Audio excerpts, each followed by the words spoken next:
Okay, good morning. So, Maslow's hierarchy for team building.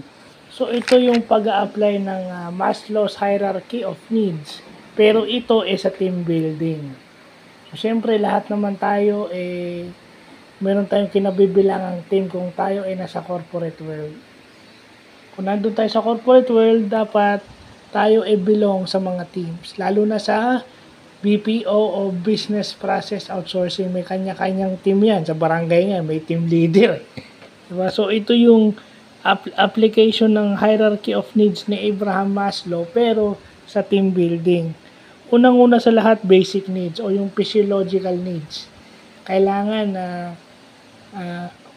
kailangan ng, di ba, pag break, kailangan nakakakain sila, nakakainom sila, komportable sila sa trabaho, mga ganyan. And then, ang sumunod is yung community. Belong sila sa community, tanggap sila ng community regardless. Kahit mayroon silang pagkakamali, tanggap pa rin sila ng community dahil wala naman taong perfecto. Okay? Esteem needs. Ayan. Dito ako magpo-focus kasi kailangan ng recognition. Pero dito minsan nagkakaroon ng over-recognition o yung sobrang pag-recognize. So, ibig sabihin, lumalaki yung ulo. Kailangan mo recognize. Pero some people na ang recognition pumupunta sa utak, masama yung nangyayari. And some people that lacks recognition or even an achievement, naghahanap sila ng recognition and eventually nagkakamali sila in a pursuit of recognition o yung tinatawag na esteem needs, yung self-esteem. No, kailangan confident ka na kaya mo makipagtulungan o makipagtulungan o makipagsabayan o maka-cope up doon sa ibang teammates mo o yung kasama mo sa team. Kailangan kung kaya nila, kaya ko rin. Ganun ang mentality. And then, growth needs. So, ibig sabihin, yun yung karugtong ng self-esteem. Hindi ka mag-grow kung wala kang self-esteem.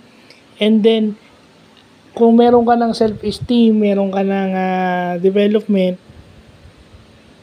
nagkakaroon ka na ng self-actualization. May purpose ka na. Anong purpose mo? Bakit nandiyan ka sa team? Anong maitutulong mo sa team? At syempre, transcends. Yung leader mo is, by the time he retires, may papalit. Yung succession. Ibig sabihin, creating more leaders because you inspire them to work. So, ganun lang yun. Napaka-importante na itong mga sinabi ko. Kasi marami dito yung sumusobra at marami rin dito yung kulang, lalo na yung belonging, yung self-esteem needs, yung belong needs. Kasi yun ang humahad lang sa growth and development. Kapag sumobra yun, wala, tigil ka na. Kasi kung ang tingin mo masyado ka nang magaling, wala ka ng growth. At kung wala ka namang self-esteem mababa or halos wala, ganun din ang mangyayari. So, yun lang po.